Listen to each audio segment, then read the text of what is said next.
There's no better words in sports than Game 7 is what they say. And last night, it did not disappoint. A Springer Dinger sends Toronto to the World Series by way of a win over Seattle in a game that came down to the wire. For this show's purposes, it ended with the big dumper on deck. I thought we were going to get one more opportunity to see the dumper do dumper things, but instead, man, Toronto just played lights out. They get the home win. They're headed to the World Series for the first time in 3 decades. This is absolutely incredible. Yeah, and we did see the big dumper do big dumper things. And we also saw Julio Rodriguez do Julio Rodriguez things. Both of those guys had home runs in the games last night because, of course, they did. Because that's largely how the Mariners have gotten to this point, or got to the point of Game 7 in the ALCS. But the story of the game, the story of the Toronto Blue Jays postseason, and maybe even the story of the last 30 plus years for this Toronto Blue Jays franchise was George Springer and what he did last night. And what I think makes that so remarkable, Fitz, is let's go back to Game 5 when George Springer got dinged in the knee, was hit by a pitch. He really didn't look the same at the plate since then. Every time he moved around, every time he swung the bat, he kind of winced. He looked like he was in so much pain, and he largely was ineffective at the plate since getting hit by the pitch in Game 5. But all it took was a little bit of Game 7 energy. All it took was a little bit of Game 7 adrenaline and a fastball right down the plate to just send it into the stratosphere.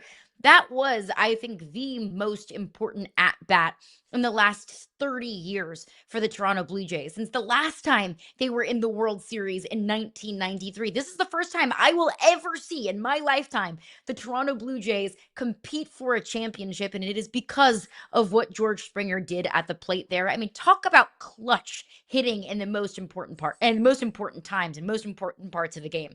And if I asked you, Fitz, who in Major League Baseball history, who is the top 3 in postseason home runs all time in Major League Baseball history, would you guess George Springer was in the top 3? Because he is. God, no. Number 1, Manny Ramirez. Number 2, Jose Altuve. And tied for 3rd most home runs in postseason history is Kyle Schwarber and George Springer. I frankly would not have guessed that. That would not have been on my bingo card. But in the postseason, in Major League Baseball postseason, we talk so much about how much money the Dodgers have spent on their roster. And look, they have. Let's also pay attention to the Toronto Blue Jays have spent smart. And one big guy that they did spend on in free agency was George Springer, an established veteran guy with a ton of postseason experience, stepping up and showing why postseason experience is important and the most important part of that game. Yeah, I mean, you see here that he's the only position player on the Blue Jays roster that's been to the World Series before. And let's be honest, he has a title with the Astros that's not without its fair share of controversy still to this day. So this is a great opportunity for him. There was such a joy when you watched the ball fly off the bat and he starts his jog to first because he's not sure if it's going out, and you see the home run sail out.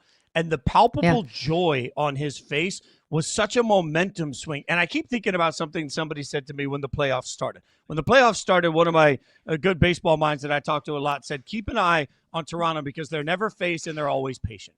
And if you really apply that logic to what we saw in Game 7, I think what was incredible is that no matter what the score was, because it was 3-1 at that point, and a lot of times 3-1 in a Game 7 at home, you see everybody start to choke up a little bit. Everybody gets a little tight, and it was the opposite. There was a calm to what Toronto was able to do in front of that crowd, in front of that presence, in front of that moment. There was a calm for Springer at the plate, and there was such a joy to what happened in that moment. The momentum swung so hard, there was just no way Seattle was going to get it back. Now, they go on to take on the Dodgers.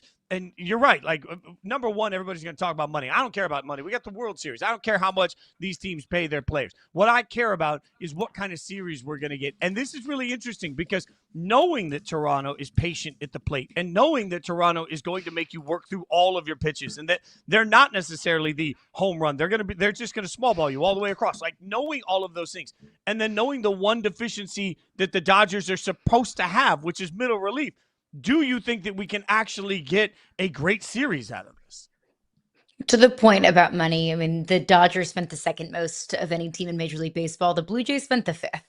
So, like, let's not act like this is just some rinky-dink little plucky little underdog story. No, like the Blue St. Jays Milwaukee. have been gearing up for this. Like, this isn't just some sort of like crazy Cinderella story, even if it feels like it. I mean, the Blue Jays had the best record in the AL, the second best record in Major League Baseball. Like, this isn't like the craziest Cinderella story that it might feel like. Maybe within the history of the Toronto Blue Jays, it feels like a Cinderella story because it has just been so long since they've been there. But like, this isn't some come from behind crazy underdog story. But to your question, do the Blue Jays have a chance? Well, I mean, it just feels like the trajectory of this postseason. Look, the Dodgers felt like they didn't even break a sweat this entire postseason. They just skated through the NL side of the bracket, whereas things were a little bit more difficult for the Blue Jays. The Dodgers are coming in on so much rest, and the Blue Jays will be coming in after playing, a long and emotional 7-game series in the ALCS. If I had to pick today, I think the Dodgers are a very easy pick. The Dodgers are a very safe pick. And frankly, I am picking the Dodgers, not to give too much away about our predictions, but I am picking the Dodgers to win this series. But it's not to say that the Blue Jays don't have a path. This isn't to say that the Dodgers are just going to walk to a World Series. At least I don't think that they are, for so many reasons that I just said. Look, the Blue Jays had the second best record in Major League Baseball. Not the Dodgers, not the Yankees, not the Mets. It was the Blue Jays. So I think that we need to give credit where credit is due. I think we also need to give credit to that man right now, Vladimir Guerrero Jr. I think it's safe to say that Shohei Ohtani is probably the best player at the plate in this matchup. Vladimir Guerrero Jr. is probably number 2. We can make that debate and we can have that argument all day long, but the Blue Jays have a certified superstar in their team, and I think that is part of the formula of winning a championship. So I think that, yes, the door is open. I think we also need to acknowledge that while we didn't see this weakness come up in the NLCS, it is still a weakness on this Dodgers roster, that they don't have depth in pitching, that their bullpen is very much so the Achilles heel of this team. It didn't rear its ugly head in the NLCS because they had such good starting pitching. I mean, when you have Shohei striking out 10 batters, when you have Blake Snell nearly going the distance, when you have your starting pitching having such flawless performances, that weakness doesn't show itself or reveal itself, but it is still a weakness that exists on that roster. So that is kind of the path there. And I just love that photo. Yeah, that is it not just electric. Poetic? That's it just warms my heart. It's incredible.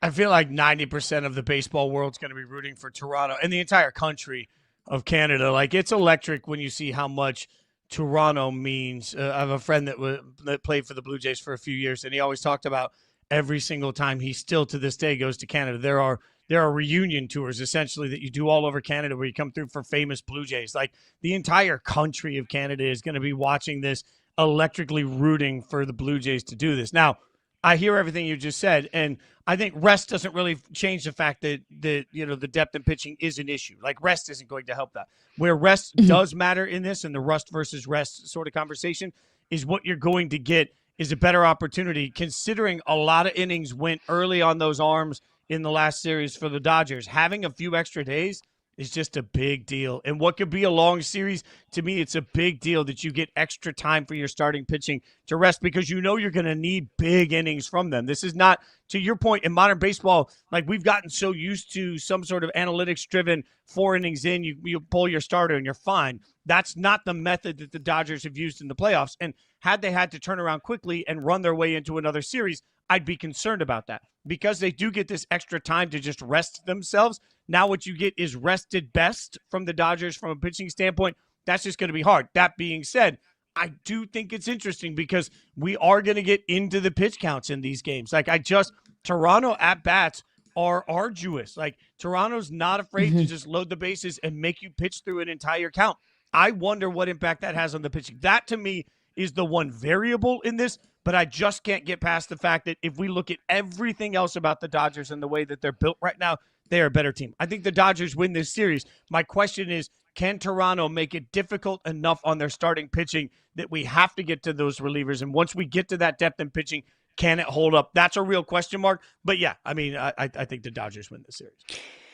And is that enough to win a series? I think that can be enough for the Blue Jays to win a couple of games, to send this series maybe to 6 or 7 rather than being a 4-game sweep that I think everyone in baseball is talking about. Maybe everyone in sports is talking about. Look, this Dodgers team is a wagon. Like, I am not denying that. This Dodgers team has maybe the greatest player that we have ever seen in the history of this sport. And even saying maybe feels weird because I think Shohei Ohtani is the greatest player that we have ever seen in this sport. We just saw him on Friday night play maybe the greatest game that we have ever seen in the history of this sport. Like, him compounded with Mookie Betts and Freddie Freeman, Teoscar Hernandez, like this entire Dodgers team, it just so freaking stacked. And they've been there before. We just talked about with George Springer having that valuable postseason experience. Maybe that was the difference in Toronto competing for a championship versus planning their trips to Cancun.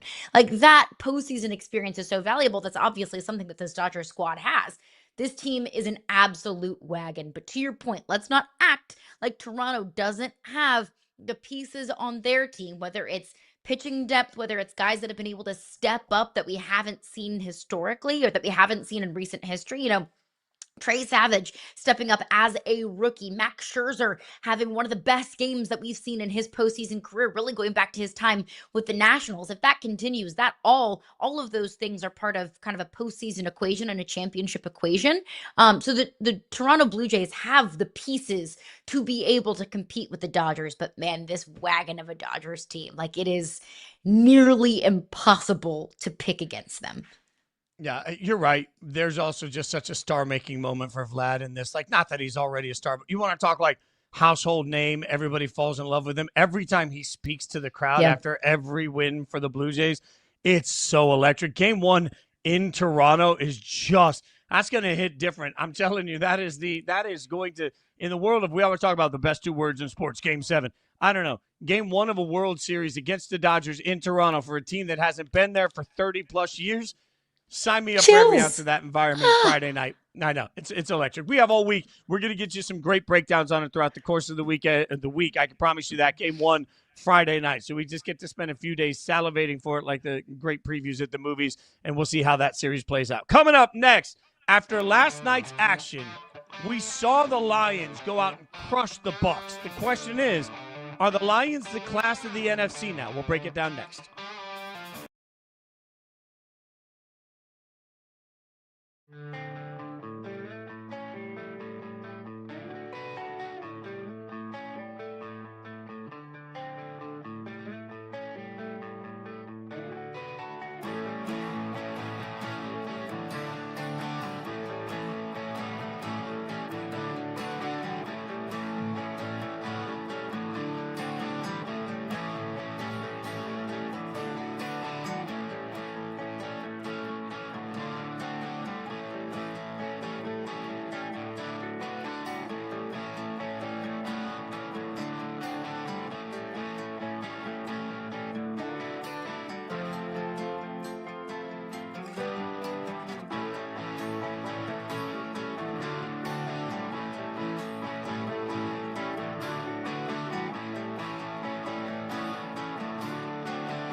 Sheer and utter domination last night as the Detroit Lions go out, show up, and show out while they thump the Buccaneers. So now the question is, are they the best team in the NFC? There can only be one. And Caroline Fenton, after what I saw last night, it is hard not to make the argument to me that it's the Lions. You mentioned at the beginning of the show. I want to remind everybody, this is a Lions team that was out without their starting 2 corners, their starting 2 safeties. They were injured all over the defensive side of the ball. And the most impressive portion of this game wasn't, frankly, what they did on offense. It's that their defense took it to the Bucs. Their defense was more physical. Their defense was more aggressive. Their defense set the tone from the second play of the game with the huge hit. The Detroit Lions came out, made a statement, and said, we are here, and we are great. And it is hard for me to look at that offense with those explosive playmakers combined with the way that defense played and not say they're the best in the conference. I want to remember this conversation whenever we talk about the Baltimore Ravens, whenever we talk about the San Francisco 49ers, because I think we all collectively as a football society feel really uncomfortable criticizing the Ravens and the Niners, just knowing the cachet of those teams of, well, they're hurt. I know the Ravens have only won 1 game this year, but they're so banged up. Well, the Lions were banged up last night as well. And I know that we can nitpick, okay, well, the Ravens were out without Lamar and the Ravens have more injuries defensively. I get it. I know. Everyone in the NFL is banged up. The Lions are banged up as well. The Bucs are banged up. Everyone at this point and throughout the rest of the season will be banged up and bitten by the injury bug at some point. But really good teams still find ways to win despite injury. Any team in the NFL is going to be tasked with that challenge to find ways to win despite injury. That, I think every Super Bowl champion in history has had to overcome injury at some point in some form or fashion throughout the course of a 17-game season and into the playoffs. And I think what we saw from the Lions last night is figure it out. You're without essentially your entire starting secondary.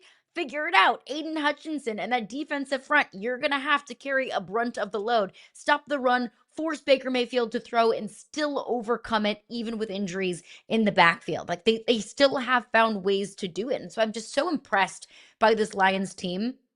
The level of physicality that they play with week in and week out, overcoming turnovers. Like, look, the Lions didn't play a perfect game last night. Jared Goff didn't play a perfectly clean game last night. I mean, he had a pick last night. So it's not like they had to play perfect football in order to dominate. No, they were banged up. They made mistakes, and they still were able to look like far and beyond the better team against, granted, a banged up Bucs team. I get that. I think we need to acknowledge that.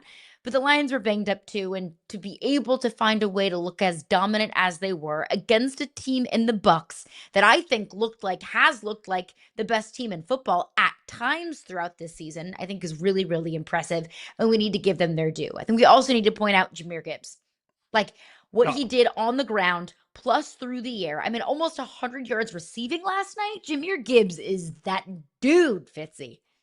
Yeah, you got right now the most explosive running back in the league with the most explosive, or one of the most explosive wide receivers in the league, with one of the best offensive lines in the league, with the quarterback that's playing at an elite level in the league, with the defense that's getting after it. That's how we know. So let's look at some of the other teams in the NFC and figure out, I've said that the Lions are the best team in the NFC. I want to give some other teams here and see if maybe you can convince me of one of them. What about the Eagles?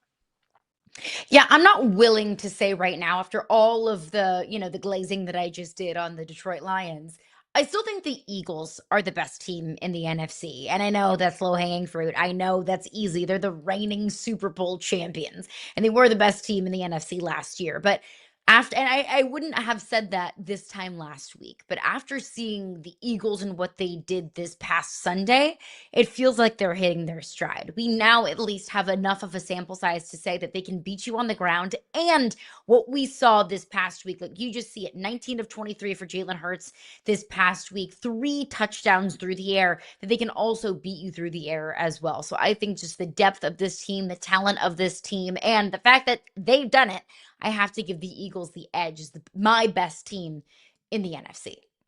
So I like consistency. And at the end of the day, the Eagles' offense is at times inconsistent. Like some days they look like they can throw the football, some days they don't. And when you get into a best versus best in the games and the margins, I need an offense that I know can do what it wants, when it wants, how it wants it. That describes the Detroit Lions every Sunday, right? I don't have that same feel when it comes to the passing. Like, this is that whole floor versus ceiling conversation. The best of the best from the Eagles can compete with the best of the best against anybody. But I don't know that I can trust the best of the best from that passing game most Sundays. So that's where my hesitation comes. What about one team I think we can all agree we trust. What about the Rams? If we're talking about the best teams in the NFC, I'm talking about, again, even without Puka, we still saw Devontae go off. You're talking about a quarterback we've spent time yesterday talking about as an MVP candidate, a defensive line that's a problem. Like, you want to talk about trust, a head coach that I trust. Could I make the case that the Rams are the best team in the NFC? You can 1,000% make that case. The way that I view the NFC right now is that there is a clump of teams at the top. And if you think the Lions are the best team, fair, valid. Eagles, fair, valid. Rams, I think that is fair and valid. That we have a bunch of these teams that look like legitimate Super Bowl contenders, all kind of clumped up at the top of the NFC. And I don't think that we've seen one specific team separate themselves from the rest and run away with it. The Rams should be in contention for that conversation because of what you just said, that they looked like one of the best teams in not just the NFC, but the NFL this past week without Puka Nacua. Matthew Stafford had 5 touchdowns through the air without their number one receiver. And you can flip it around to the other side of the ball, because I think we trust this Rams offense. We trust Matthew Stafford. We trust what they can do on the ground. We trust Sean McVay and who he is as an offensive mind. But defensively, the Rams are incredibly sound as well. They feel like an incredibly complete team, and that is the makings of a Super Bowl contender. So I think the Rams are up in that elite tier of the NFC. I do trust the Rams in every possible way. I like the rushing attack a lot more for the Lions. Like, Kyren Williams is a very good player. But when you talk about a two-headed monster for the Lions, again, there's depth there. If, God forbid, one guy goes down, I trust the Lions more. But you look at this here with the Rams, 100%. Everything you just mentioned, especially about that defense, I believe in. But Kyren Williams does not equal David Montgomery and Jahmyr Gibbs to me. So I still give totally the advantage. Advantage Lions to me. We'll keep challenging this. What about the Packers with that gross, ugly tie on their record? Do we trust the Packers to be the best team in the NFC? I can't trust the Packers. They do have the ability to be one of those teams because we've seen it. I mean, I was talking about the Packers in the first 2 to 3 weeks of the season as the best team in the NFL, not just the NFC. But the Packers are so wildly inconsistent. When they zig, they zag, and when they zag, they zig. When Jordan Love is incredibly explosive through the air, then we see the dud that they lay against the Cleveland Browns. Like, they're just so inconsistent of a team that I can't trust them. I can't trust to put them in that same tier as maybe the more consistent teams that we've seen, like the Lions, like the Eagles at times. They're not necessarily the poster child for consistency, but I still trust them more. The Rams, I think, have been very consistent. So I think the Packers can be. I just need to see them put it together for 2, 3, 4 games at a time. I've got a whole gospel choir coming back behind me going, hallelujah, when you talk about this, because there's one gospel truth in the NFL.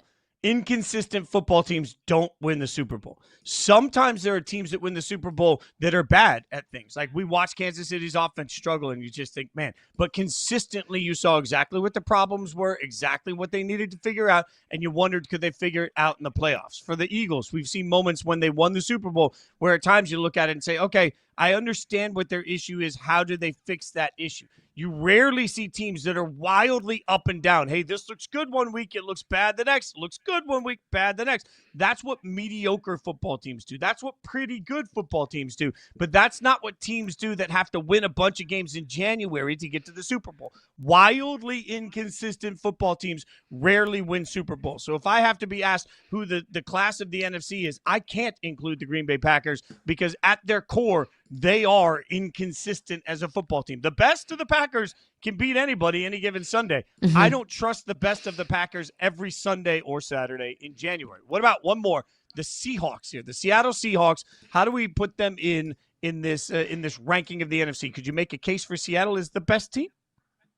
I could make a case for Seattle as the best team because of their defense. If we want to talk about consistency, I mean, there's no more consistent unit, I think, in the NFL than what we've seen from the Packers defensively. You have a defensive-minded head coach in Mike McDonald. You have, some of the best defensive players in the NFL. I think that the Seahawks are really easy to overlook, and I don't know why. Like, I don't know if it's because they're a West Coast team and sometimes their kickoffs just get buried behind, the West Coast time zone. I don't know if it's just because the Seahawks aren't an overly sexy franchise. Like, I don't know what it is, Fitz. I don't know why we don't talk about the Seahawks more.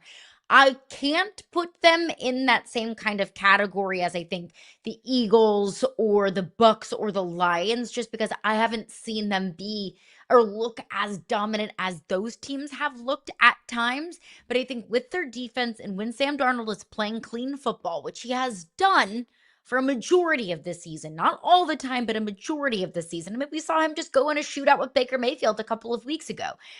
It was obviously the back-breaking pick that was the difference in that game. But when we see Sam Darnold play clean football, yeah, I do think the Seahawks can beat anybody. But I don't know if their best is better than the best of the Eagles, of the Lions, of the Bucs, of the Rams.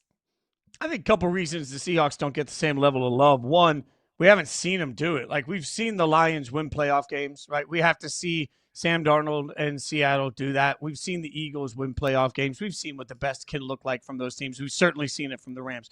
We have no idea what this team actually looks like in the playoffs, so I think that always wins the benefit of the doubt. They're 5-2 this year against the spread. So, I would say that, I don't know that a lot of people are betting a ton of money or making a ton of money on the Seahawks. So bettors aren't paying that much attention. And because of the way their running back splits go, fantasy football players aren't making the same return off of Kenneth Walker III and Zach Charbonnet that they are on, let's say, Jahmyr Gibbs and David Montgomery. So I just think when you combine the elements that make casual fans really care about a team, the Seahawks don't have those elements yet that make people focus on what they're doing in Seattle. That being said, I think Seattle's a really, really good football team. And right now, I think they belong in the same conversation as Philly, and they belong in the same conversation certainly as Green Bay and teams like that. I think they're in that same conversation.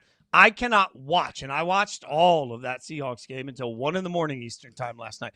I cannot watch the Seahawks last night and put that in the same category as what my eyes saw from the Lions last night. So after all this, I've got the Lions as the best in the NFC. Who do you have as the best in the NFC? I don't know if we've changed each other's minds.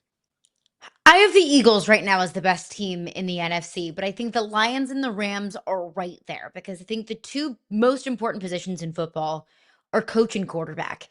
I trust Matthew Stafford and Sean McVay as a coach and quarterback duo more than I trust any other team in the NFC, but just the Eagles are so deep and they can beat you in so many different ways. They're so sound defensively. They've got one of the best two-headed monsters in their receiving core in A.J. Brown and Devontae Smith when they can actually throw the football. So I still say the Eagles, but it's not like I feel like that is a permanent, stone-clad take there. I think the Lions and the Rams have the ability and the possibility to overtake the Eagles as one of the best teams, if not the best team in the NFC.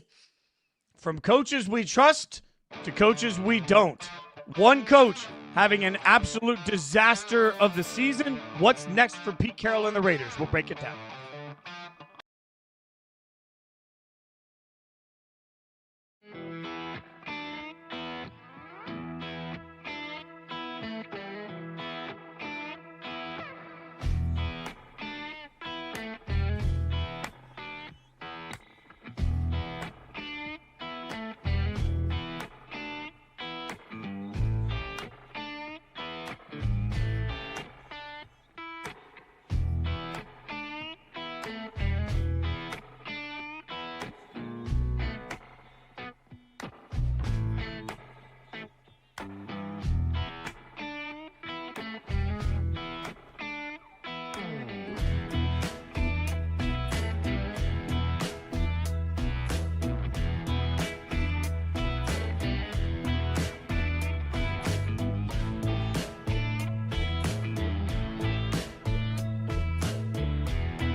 Las Vegas Raiders 365 on Twitter says Pete Carroll is the worst Raiders coach in our history, bar none.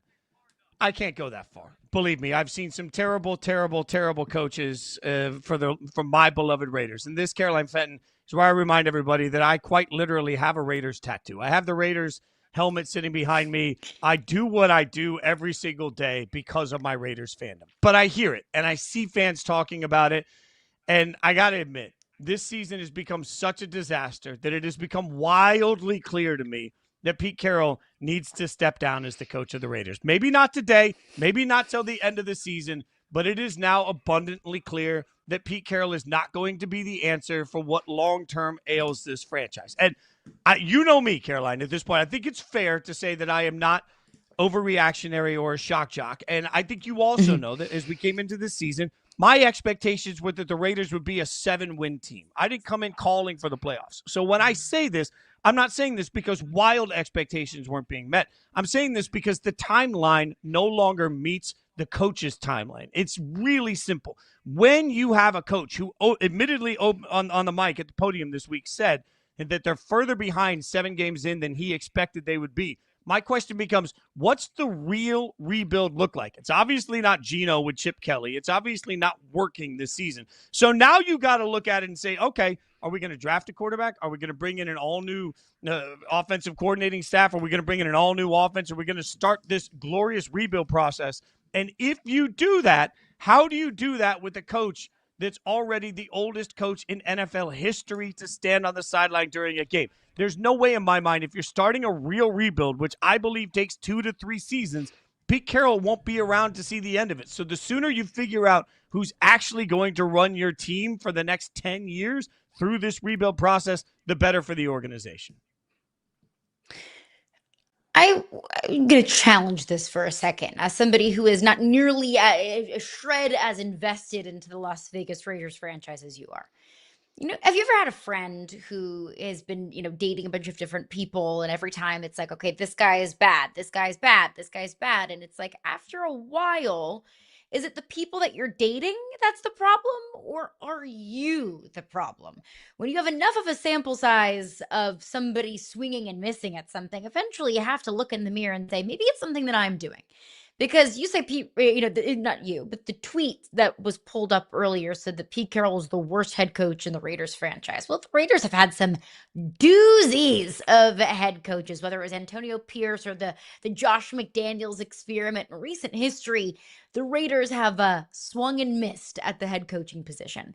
So is this a Pete Carroll problem? Pete Carroll, who has won a Super Bowl, won a national championship in the college ranks, who is very, very well respected in the National Football League. Is this a Pete Carroll problem, or is this a fundamental Las Vegas Raiders organizational problem? It's clearly, absolutely a fundamental Raiders problem. I don't shy away from that at all. Like, frankly, you mentioned Josh McDaniels, Antonio Pierce, and now Pete Carroll over the last few years. The answer isn't any of them should have been kept or should have gotten more time. The answer is none of them should have been hired in the first place. And you are right, as I say all the time to fans of teams that suck, what do you do when the person ultimately in charge of hiring is bad at identifying talent? That's what Mark Davis has been for the majority of his time as the owner of the Raiders. He deserves a ton of the blame at his feet, but you can't do anything about that. So you just have to keep taking a stab at the apple. And frankly, I don't necessarily see all of this as a wild indictment on Pete Carroll. I think the problem is when you can't match up the timelines, that becomes an issue. Now, I have heard directly from people I know that were in the locker room and from people around the locker room horror stories about the way Antonio Pierce ran his organization fundamentally from top to bottom. I've heard things about Josh McDaniels that made it clear that he never should have gotten another opportunity to coach a day for the Raiders. So when I stack all of that together, it's not about, well, you keep pulling the plug too early. It's about you keep identifying the wrong person. But what do you do now? Like, Caroline, this is a very real stat. The Kansas City Chiefs on Sunday had as many first downs, 30, as the Raiders ran offensive plays in the entire game, 30. Like, when you are that broken, you just don't, like, it's not going to fix it. I don't mean to laugh. No, it is. But that's ridiculous. I laughed in the fourth quarter. I literally was just looking at the TV. laughing as the game was going on. How do you get to a situation where Nate Tice points it out there, that 30 plays run against the Chiefs, fewest amount of plays an NFL offense has run in a game since at least 2002. Chip Kelly is the highest paid offensive coordinator in the NFL at $6 million per year. Geno Smith was handpicked by Tom Brady, John Spytek, and Pete Carroll together to come in and be the quarterback. Chip Kelly was handpicked by that same triumvirate to come in and be the offensive coordinator, and none of it is working. Like, you don't get to this level of suck and then just dig your way out. This season's lost for the Raiders, and that's fine.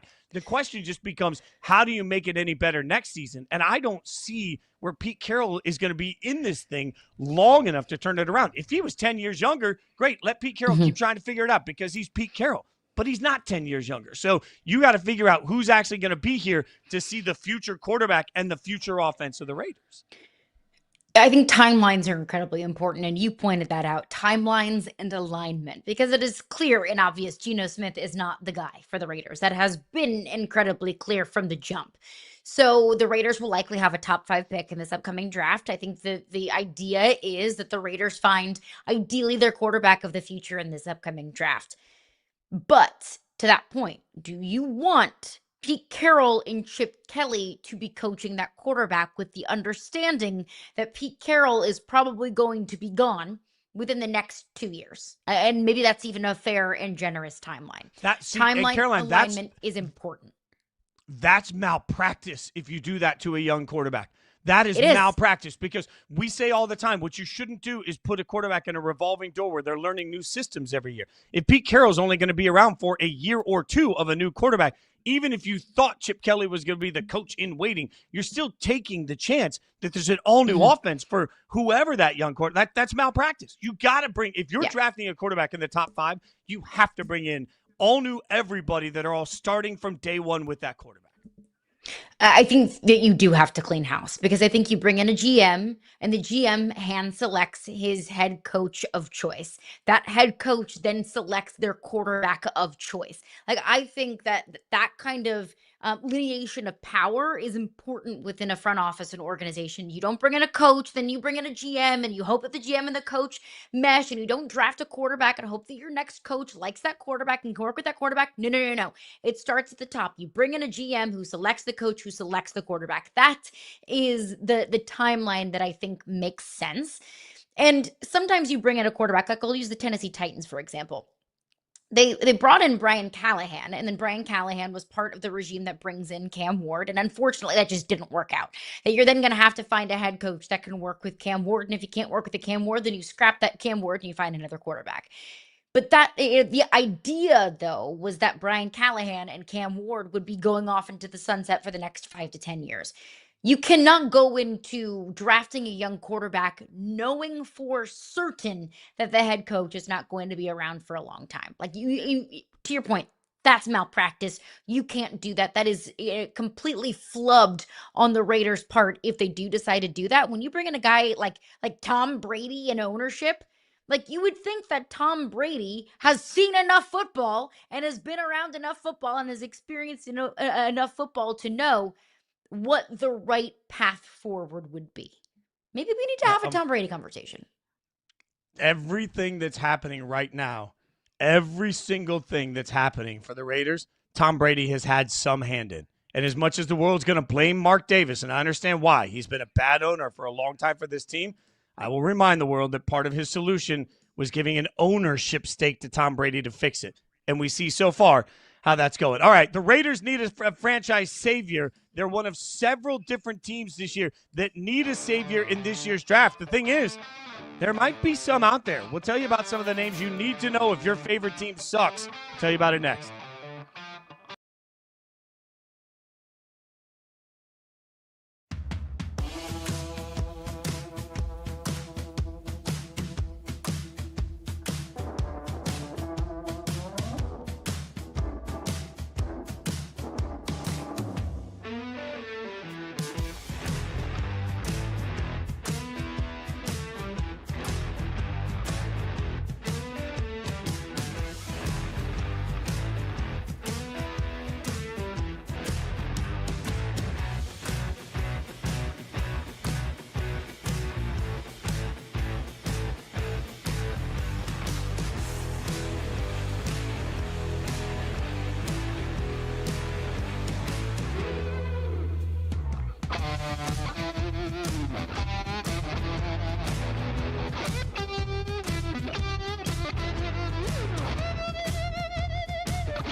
Despite having the NFL's longest playoff drought, the New York Jets are focused on being patient with building the team and culture. It's one of the reasons why head coach Aaron Glenn will be staying for the foreseeable future. That, according to The Athletic, remember, the Jets currently not only winless, but non-competitive. And frankly, if we're being honest, now we know Jets, according to this report, won't be a one and done, which means they got to get it right. They are likely, as we sit today, to have the first pick in the NFL draft, and we all know they have a massive need at quarterback. So, Caroline, the question becomes, can they find a franchise savior? Let's look at some of these big names that were coming out and figure out franchise savior or not. And we'll start with everybody's darling of a college football program, a program you know all too well from covering it, Indiana football's Fernando Mendoza. Let's be honest for a second. His name started to circulate this summer, and all of us were like, huh? Really? What? But it's just gotten more and more hype. What do you think? Fernando Mendoza, franchise savior? Let me just couch this by saying in October, anybody can be a franchise savior. Much less when we get to March and April, everyone is a franchise saver. Doesn't matter if you're a quarterback, running back, wide receiver, defensive end, whoever your team picks will save your franchise. And I love the hope of March and April. I really, really do. Because it's fun to hold on to that hope whenever it gets, crushed in October. But to your point, Fernando Mendoza, yes, I do think that he has the ability to be that kind of plug him into your franchise and he can, give you some sort of excitement. But sure, we can call him a franchise savior because he already plays in kind of a pro style, West Coast style kind of offense. He's efficient. He's decisive. He gets the ball out quick. He takes care of the football. I mean, Fernando Mendoza, 21 touchdowns to 2 interceptions. And when you think about the kind of defenses that he's played so far this season, most notably Oregon, I think that's incredibly impressive. And one of those interceptions that he threw was a pick 6 against Oregon, and Indiana still found a way to win by 10 points. So yes, I think that he can be that kind of guy, but I think it's important to understand when you draft him, you're not getting as much of a rushing attack. You're not getting the threat of his legs on the ground that I think has become such a sexy and attractive thing in young quarterbacks like we've seen with CJ Stroud or with Jaden Daniels. So you're not getting that from Fernando Mendoza, but you're getting just a really good pure passer. I'm thinking of like a Jared Goff type of guy. Yeah, I think that's a really good assessment by you. And the thing I would say with Mendoza, too, is that he's processing a lot quicker with Indiana. Signetti seems to be doing a really good job of getting guys ready to understand what they're going to see. So he's getting rid of the ball faster. This is where I will continue to scream till I'm blue in the face that the NIL opportunities and transfer portal opportunities that keep kids in college football for a minute and give them the chance to play in new places really give us a better chance of seeing who they can be in different systems. Remember, Michael Penix Jr., we saw multiple systems. Remember, Bo Nix, we saw a transfer late in his career, and it really gave him an extra leg up when we were starting our draft prep process. So Fernando Mendoza has the opportunity now to really right some of the wrongs that I think when you saw, not a lot of people were watching him at Cal, in full disclosure, but I think what they saw at Cal was like the bones here, and then we've seen so much improvement this year. Yes, I would say Fernando Mendoza is a franchise savior type guard. If you're drafting Fernando Mendoza, you are drafting what you think can be your franchise guy for quite a while. Let's take a look at the next name on the list. And the next one on the list, we'll go franchise savior Dante Moore, quarterback out of Oregon at this point. What do you think? I think that he can. I really do. We talk about Fernando Mendoza isn't going to give you that threat on the ground. Well, Dante Moore can. He's running the ball for 4 yards a carry right now for Oregon, and he has that kind of improvisation style that I think is really, really fun to watch. I think that he can. He just hasn't played a ton of football. In year 1, he went to UCLA to kind of be the guy. And then year 2, he transfers to Oregon, takes a step back. He's on the bench watching and learning from Dylan Gabriel, which I think is a really wise and mature decision to make, to say, hey, I can be the guy at UCLA, and I was the guy at UCLA, but I need to develop more. So I'm going to take a step back and learn. I really like and admire that move by Dante Moore. And then obviously he's had the opportunity to be the starting quarterback at Oregon, so he hasn't played a ton of football. That's what I think the fascinating thing is now in today's football is we have guys that are coming out that have been in college for 5 or 6 years. So coming out after year 3 feels like, "Oh, he's just a baby." So maybe he isn't as polished of a product as maybe these guys coming out after 5 or 6 years and having 3 to 4 years of being the starter and being the guy, but I think absolutely Dante Moore can. Yeah, and here's what's interesting to me. I think Dante Moore can be a very good quarterback. He, much like I've said on some of the other quarterbacks taken over the last few years, needs to go somewhere that has a little bit of patience and understanding. Hey, we got to get him reps. We got to develop him. Mhm. He will be 20 when the NFL draft comes. 20 years old. So to A me, baby. as much as Dante can come in and save an NFL team, and that's a lot of pressure that'll be put on him, I also wouldn't hate to see Dante Moore, as much as NFL fans will hate this. I wouldn't hate to see him stay in college football for another year. He's going to make plenty of money at NIL. He'll make a ton of money to stay with Oregon, especially if they go on a deep run. He gets the opportunity for another year of experience to just continue to grow his skill set. I don't think his draftability is going anywhere. So as much as, yes, I think Dante in the right situation, though, he needs to go somewhere that has a coach and an offensive coordinator on a longer timeline that's going to develop him, take a couple of years and really get to know each other and have that system together. If he goes somewhere with patience, absolutely, I think he could be a star quarterback. If he goes somewhere that's just going to trot him out on the field, I think they'll wreck him. What about Carson Beck? Carson Beck in the news this week for some of the press conference stuff, and Carson Beck coming off of a rough game. To me, Caroline, not a franchise savior. And it's not this one game. This one game, he had a couple of picks in that game, 4 picks in that game, I should say. 2 picks were batted at the line of scrimmage. One was, as he quickly pointed out at the podium afterwards, a route mistake by the wide receiver. It's not just that. It's a history of just sort of putting the ball in a place over the middle where it's just going to get guys killed. But let's talk about that for a second, because there was a clip from Carson Beck's post-game press conference that went viral where he called out a receiver for running the wrong route. That's not a franchise quarterback. My franchise quarterback doesn't throw his receivers under the bus. Even if that was the truth, even if that was the case, if that receiver did in fact run the wrong play and run the wrong route, that is not your job to get up in front of the media and air that dirty laundry. You take all of the blame. That's what quarterbacks do. They take none of the credit and they take all of the blame. That's you just have to swallow your pride when you're the starting quarterback, because that's what the face of franchise does. I thought that was immature from Carson Beck, and there is zero excuse for that for a guy that has been in college football as long as Carson Beck has. That was enough to make me say, I am not inviting him into my franchise and giving him the keys to my car. And then you add on top of the interceptions. I have been so apprehensive about really buying into Miami all year long because I just knew that the backbreaking picks for Carson Beck were coming. We saw it last year at Georgia.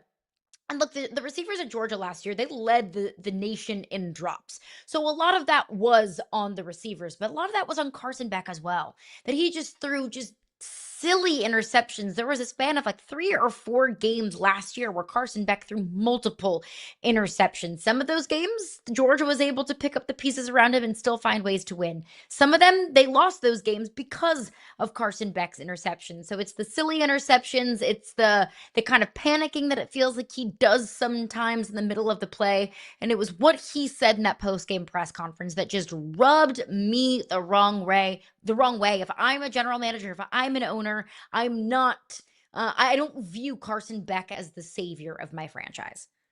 Yeah, there's just body language. There's just all sorts of things that we overanalyze that just there's an it factor that I think Carson Beck right now is missing. Let's get one more in that's a riser on a lot of boards. Ty Simpson, Bama, hasn't played a lot of football, but Dan Orlovsky on Twitter clip pointed out one throw and said clearly the number 1 quarterback in this draft, and it's not even close. That's just glowing praise from somebody that does the work at the quarterback position. Ty Simpson, since week 2, you see the numbers there, absolutely crushing it at this point. So Ty Simpson, franchise savior? I think he could be. I mean, you look at those numbers, this Alabama team and Ty Simpson himself are not the same team or the same quarterback that we saw week 1 against Florida State. Like, you cannot let that game cloud your judgment about what this team and what this quarterback can do. But Ty Simpson has not played a lot of football. Right now, where it stands, Ty Simpson has thrown 268 pass attempts. Let's compare that to some legitimate franchise saviors, or at least guys that have looked like franchise saviors, at least in their rookie year. Jaden Daniels, in his college career, who was a franchise savior, offensive rookie of the year, Jaden Daniels threw 1,438 pass attempts. Compare that to Ty Simpson's 268. Look at CJ Stroud, who was also viewed as a franchise savior, who hasn't looked like that the last couple of years, but he also was Offensive Rookie of the Year and made massive waves in his first season in the NFL. He had 830 pass attempts by the time that he left college. So we're talking about Jaden Daniels with almost 1,500, CJ Stroud with 830, and Ty Simpson over halfway through the season has thrown 268, and that's in his career. In his career. I mean, he's been sitting on the bench at Alabama, and I think it's valuable to sit and learn and absorb, especially when you're going through two different coaching regimes. But that's just not enough football for me. So if you are drafting Ty Simpson to be the savior of your franchise, I think that you have to be okay with Ty Simpson sitting on the bench in his rookie season. Just a reminder, Anthony Richardson, when drafted, had attempted 393 passes in his college career. And we understood, we thought that meant he was going to need time to develop. You're right. Ty Simpson's another. Even as a fan of a team that I think is going to need a quarterback in next year's draft, he's a great candidate to come back and play another year and just continue to learn and grow. At least there are saviors out there. Different names than we thought there would be, but there are saviors out there for all of us that are fans of teams that suck. Coming up next, from faces of the NFL to faces in the NBA. The league tips off tonight, and you might be looking at the new face of the NBA right there in Victor Wembanyama.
I just want you to understand exactly what you're seeing in this photo, because you are seeing Tim Duncan and David Robinson, 6'11 and 7'1", by the way, for each of their respective heights, standing next to one Victor Wembanyama. That's how tall Wemby is as he grew again this offseason. And I'm telling you, hear me out, NBA fans, I think you might be looking at the new face of the league. Now, Caroline, let's acknowledge the NBA tips off tonight. I think we both know that everybody wants this to be a Luka league, right? Like Luka and the Lakers, it's going to be a Luka league. Everybody wants this to be a Luka league. But Luka Laker league. Yeah, I mean the Luka Laker league. Luka Laker league. That's what we're gonna make like a whole logo for that. The LLL triple L's. That's what everybody wants. I don't know. I'm looking at that guy right there at 7'7" Yeah. because he grew this summer. And by the way, they're also aware of the need to put size on him across the board. And I'm wondering if he could actually become the face of the NBA by doing impossible things. Like, to you, when I say Wemby, face of the NBA, what has to happen? What's the biggest hurdle you think he has to jump over to actually become that guy? Well, first of all, he can jump over any hurdle because That's right. he's Step. allegedly seven Gently foot seven. step. He can literally just tiptoe over any hurdle that you put in front of him because that man is massive. I think he absolutely can be the face of the league. If I had to say who the face of the league is right now, I think it is Luka Doncic because you have a guy who carried his team to the NBA Finals. You have a guy that's been dominating offseason headlines because of how he's been slim and trim, and now we have skinny Luka. And you also have Luka Doncic playing for the Lakers. You have one of the biggest stars, most recognizable names in the sport playing for one of the biggest franchises in sports, period. I think that's just kind of the perfect marriage. In order for Victor Wembanyama to become the face of the league, first of all, his height puts him on the map already because he is doing things at a size that we've never seen before. He's not just a big that stands underneath the net just to, grab rebound after rebound. No, he can shoot, he can play physical defense. But I think in order for Wemby to solidify himself as that, I mean, just look at that photo. That's just like I can't laugh. I have to laugh. I literally silly. have to laugh when I see that. That's amazing.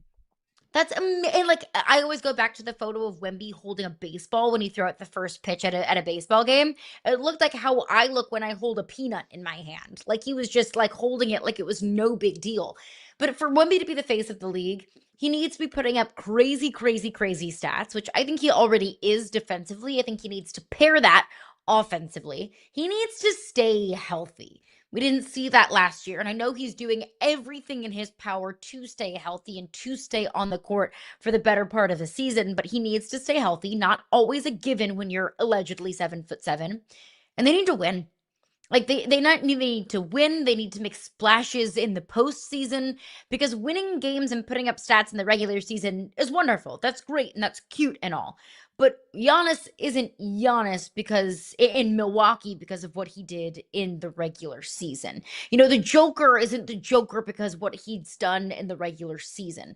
They are who they are. Ant isn't who he is because of what they did in the regular season. It's because of what they've done in the postseason. It needs to come in the form of winning games in the postseason and winning championships. That's how you become the face of the league.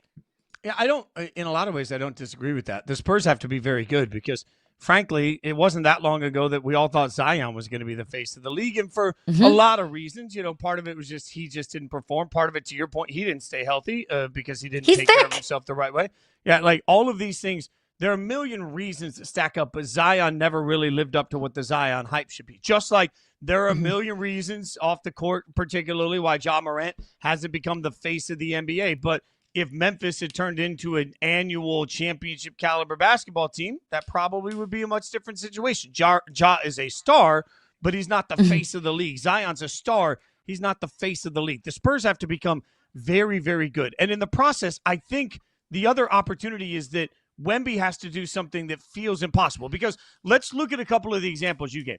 Giannis and just the explosiveness with which the way he played the game, particularly when they were winning a championship, was so jarring when you watched it, you had to pay attention. The Joker, is like you look at the way he passes, and we've never seen a big man do that.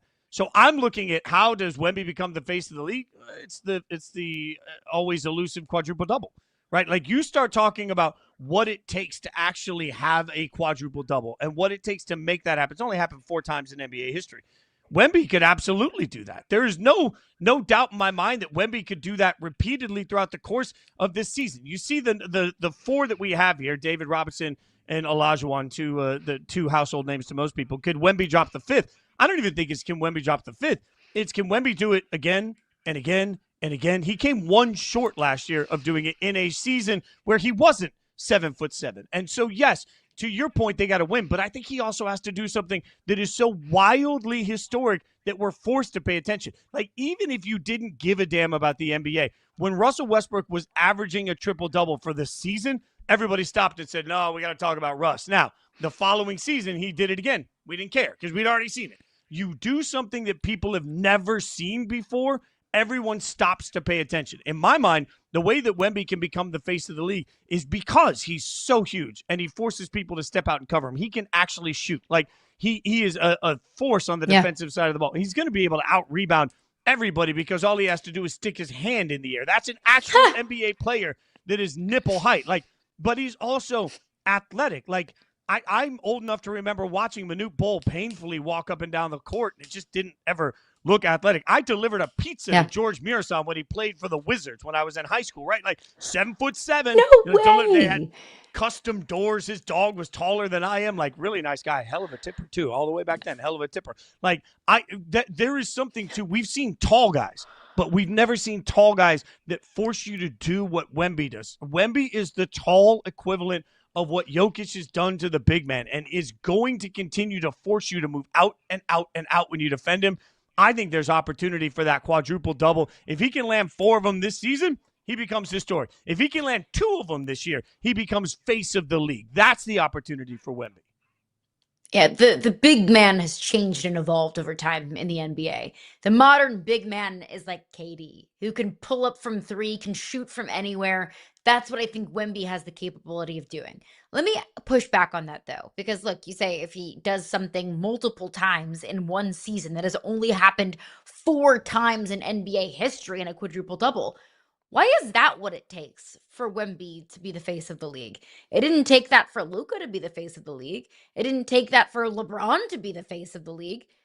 Why is that what Wemby has to do? Like, why does he have to have multiple quadruple doubles in a season to be considered the face of the league? I almost feel like that's disrespectful to Wemby. Like, yes, he's going to have to put up big time numbers. Like, that's what any kind of face of the league, MVP caliber kind of player, defensive player of the year kind of player, which I think, Wemby absolutely is in contention of being. Like, any player that is in contention for those kind of awards have to put up gaudy numbers. But I don't think it's going to take 2, 3, 4 quadruple doubles in a season for us to pay attention to Victor Wembanyama. At least it shouldn't. To pay attention, no.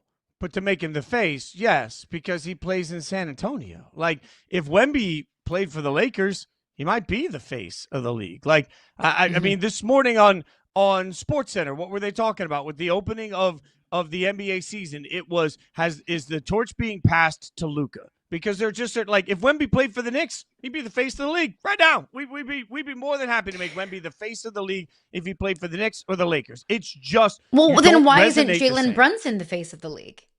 Because Jalen Brunson walking down the street doesn't look different than everybody else that's ever played in the NBA. I think it's the combination of those things. Like, Brunson could be the face. Maybe I don't even know. Could Brunson be the face of the league if he wins the championship for the Knicks? Is that suddenly going to make him truly the face? And to that point, I don't know, because like LeBron is such a huge personality. And think about when we say face for the last generation, Caroline, like LeBron James literally can host SNL. If LeBron tomorrow wants to host SNL, they're going to let him host SNL. That's face of the league, right? Like Steph goes out, like, is Steph walking down the street's going to get mauled by absolutely everybody, because even if you've never watched an NBA game, you love Steph Curry. Like, Steph could host SNL. That's face of the league. Like, Luka's not even there yet. No, Luka's not there yet. But to that point, that he plays in San Antonio, I think that's a very fair point, that's a small market team. But Giannis made Milwaukee relevant. Anthony Edwards made the Timberwolves relevant. SGA made the Oklahoma City Thunder relevant. Like, this past postseason was a postseason dominated, with the exception of the Knicks, by small market teams. So that's when I go back to winning in the postseason. Like, I think that if Anthony Edwards wanted to be the face of the league, he absolutely positively could. And he plays in Minnesota. He doesn't wear a Knicks uniform. He doesn't wear a Lakers uniform. It's because of his personality. It's because of how he plays and the win-loss column in Minnesota. So I think that, yes, playing in a small market, you probably have to do more than if you played for the Knicks or the Lakers or another, big time market sexy team.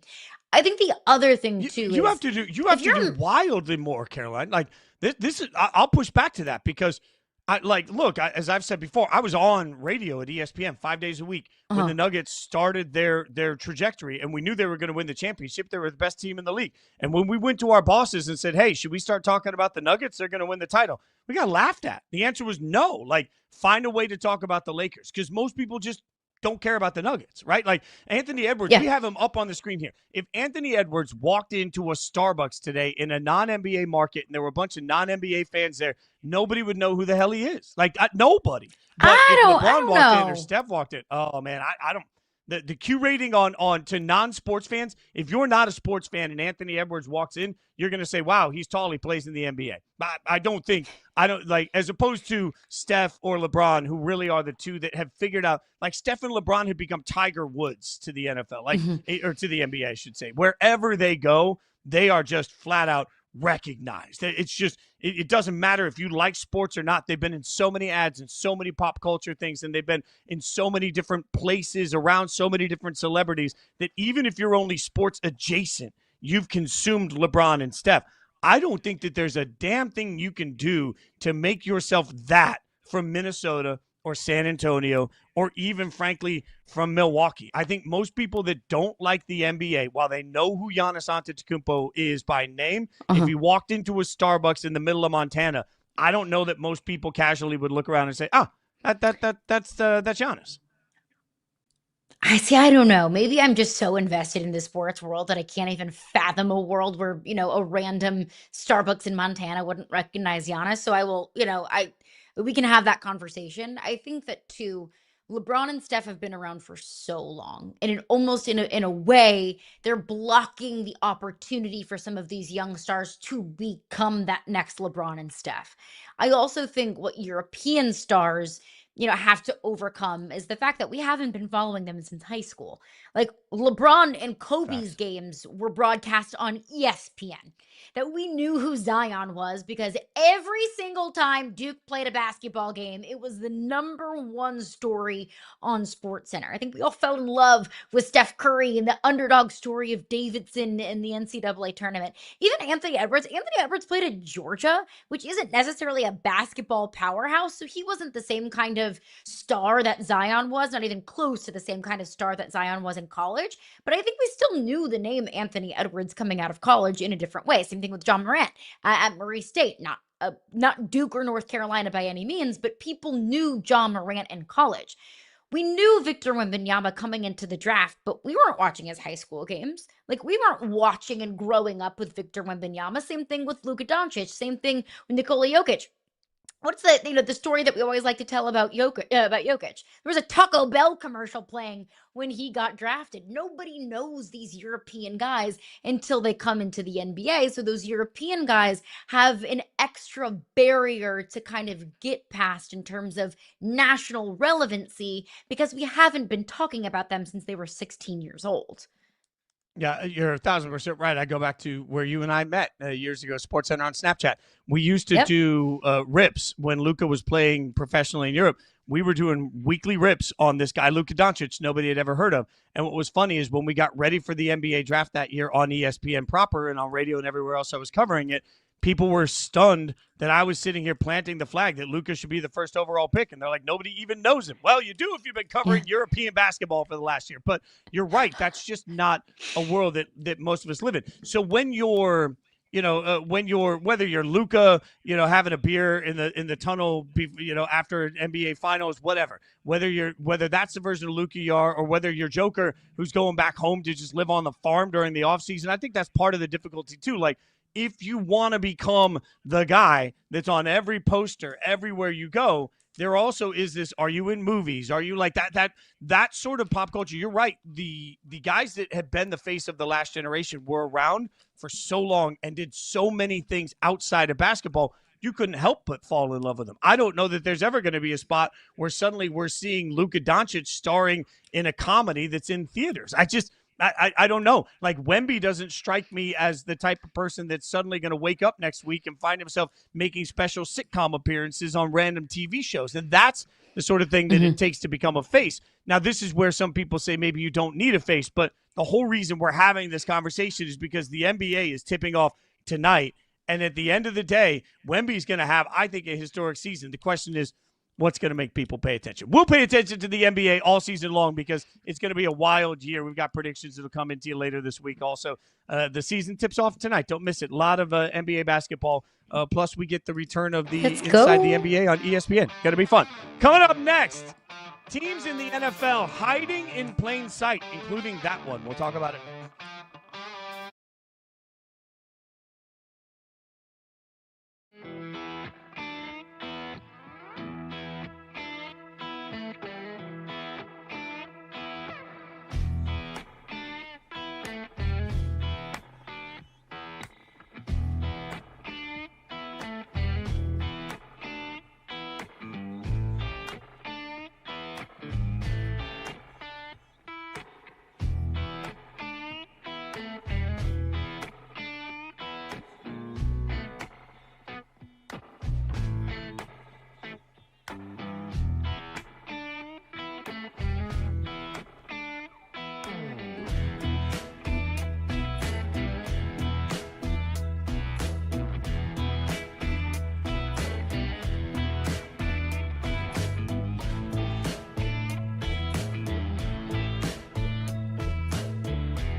The Bears are the only team in the NFL to score 21 or more in their first 6 games of the season. The Ben Johnson effect is real. That is easy to see. The question is, are there teams that we're not really seeing that are having a good season, Caroline Fenton? Because the Bears certainly look like they belong on that list. Are they hiding in plain sight? Because you look at that offense, you look at the results so far, and I don't feel like the Bears are getting the hype that I would expect. Caleb isn't getting the hype that I would expect given the success they're having so far this season. We talked so much about Caleb Williams and Ben Johnson this past offseason, and they got off to a rough start, let's be fair. But the Bears are 4-2. If you just polled random fans, random people on the street, you ask them, what's the Chicago Bears record right now? I doubt people would give the Bears credit for where they are in this position right now, being 4-2. So I do think, yes, the Bears are hiding in plain sight, but here's the kicker for me. They play in a really difficult division. Like, the Lions will win that division. The Packers are going to be up there in that division. Like, can they really be hiding in plain sight if the Bears aren't a legitimate postseason team, which I don't think they are right now, just given how deep and competitive that division really is? I think the problem here is that the expectations for Caleb coming out were so high that everybody, like we've talked about this before, people like to dig in one way or the other. So then there became this popular perception that Caleb wasn't good enough. And then in the first couple of weeks, it may not have looked exactly the way anybody wanted. So then it becomes, oh, we've got a problem. I said coming into the season, I'd rather face the Bears in the first month than in the last month of the season because Ben Johnson's too good not to get it figured out. Now, Caleb is on pace to become the first ever 4,000-yard passer for the Chicago Bears, like in franchise history. What are we talking about? That's crazy. To me, if the question here is, are the Bears a good football team? My answer to that is, yeah, they're getting there. Like they are absolutely the type of team that can win a bunch of football games. Are they going to make the playoffs? The NFC's tough. I don't know. But I do think we're sleeping on them a little bit given the result that could be there. So to me, there's got to be a fine line in this. I don't know that they can win the division. I don't think they can win the division. They won't win the division to me. But that doesn't mean they're not a much better football team that isn't going to find themselves at least in the hunt for the playoffs at the end of the year. And if that's the case, isn't that success for this version of the Bears, like being in the playoff conversation? 1,000%. 1,000%. Right, so, I mean, year one with your head coach and year two with your young quarterback. I think if you're in the conversation, yes. what about the Panthers? Are the Panthers sleeping in plain sight? Now, Bryce Young is out this week, high ankle sprain. We'll figure out what that means. But are you believing in the Panthers right now? Heck yeah, I am. And maybe this is because yeah. I literally just moved to Charlotte a couple of months ago, and now I'm trying to blend into the city. So maybe yes, it's a little bit of bias on my part because I'm in it every single day. But yeah, I do think the Panthers are hiding in plain sight because don't look now, but they're on a 3-game win streak. Don't look now, they have yet to lose a game at home. Don't look now, but Rico Dowdle is looking like one of the best running backs in the National Football League. I mean, Rico Dowdle had back-to-back games where he had over 200 yards on the ground. And I know they've beaten the crummy crappy Dolphins and they beat the Cowboys, which look, that's not a bad win to have in your resume, okay? Like the Cowboys are one of those teams that we talked about, like could be a Super Bowl contender if they were just 10% better defensively. And yes, they beat the crummy crappy Jets, but wins are wins in the NFL. No, they haven't beaten a legitimate contender, but look, I'm buying what the Panthers are selling. I am. I am not. I think the Panthers are a better football team than they were last year. I think they are headed in the right direction. I also think you mentioned the crummy, crappy teams. Who you play matters. The 5 of their next 6 games would be against the Bills, the Packers, the Falcons, the 49ers, and the Rams. I think that the Panthers are about to come crashing down to earth as they take on better teams. It doesn't mean that they aren't better today than I thought they would be.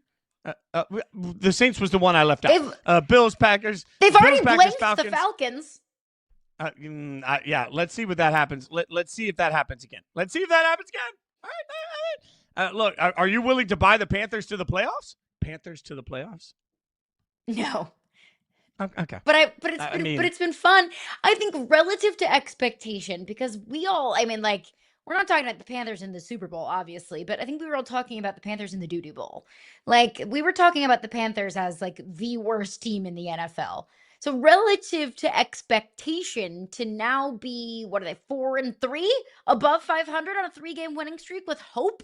Like, I don't think that this city has had hope in a very long time, and they have that now.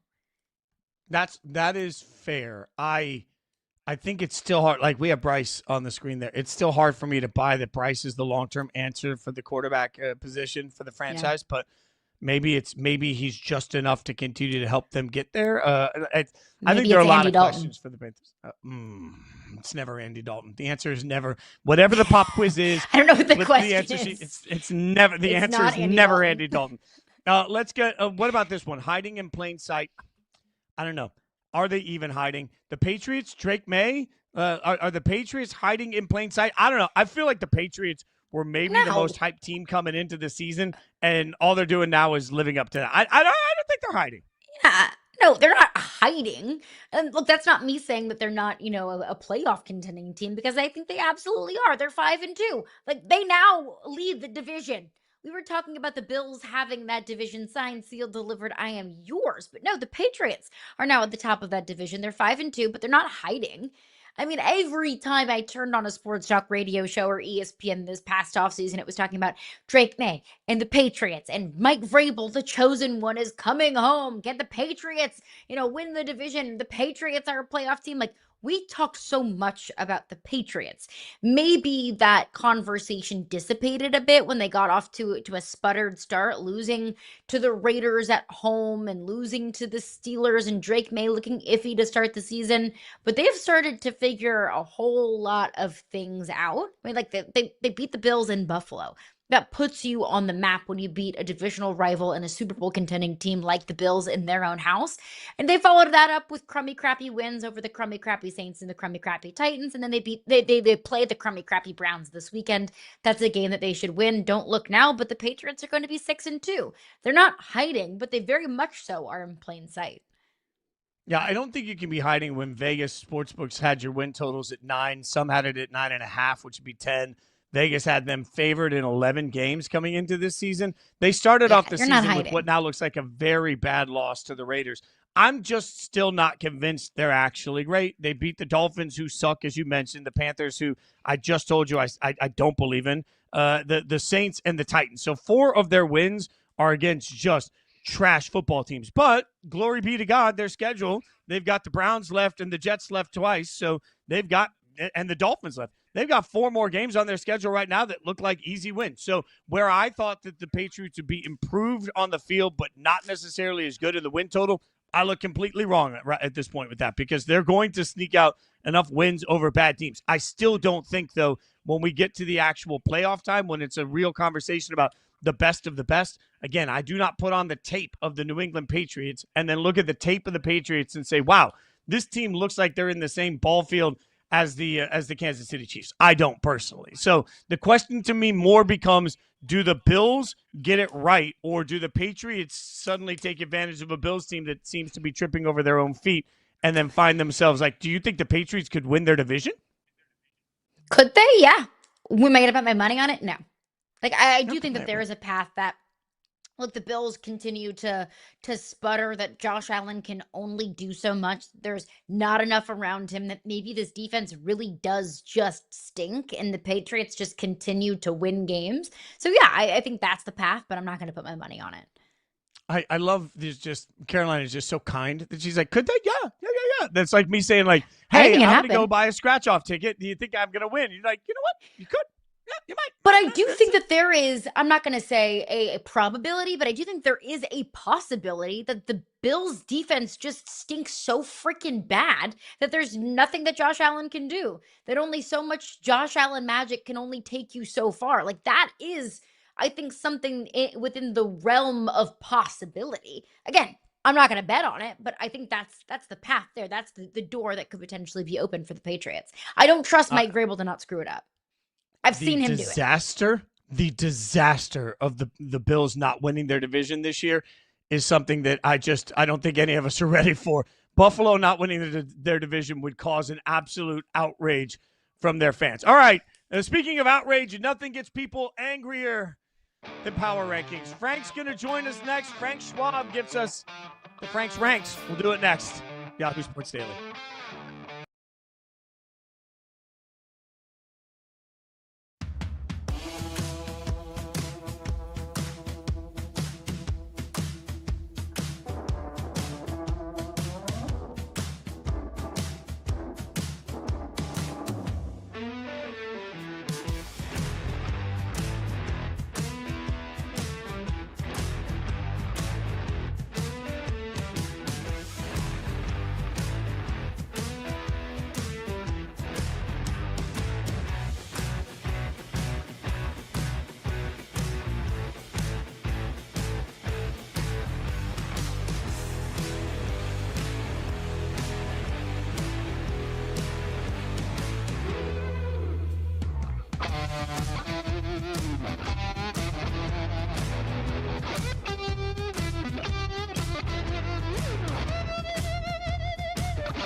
Oh, you know what time it is. It's time for Power Rankings, where we get to destroy the great Frank Schwab. You can check him out Monday through Thursday on Inside Coverage, hanging out across Yahoo Sports Networks. Frank, Good morning, good sir. I know how much work you put into your rankings, and we now get the joy of just ripping them apart. So let's get to it. Let's get to the fun.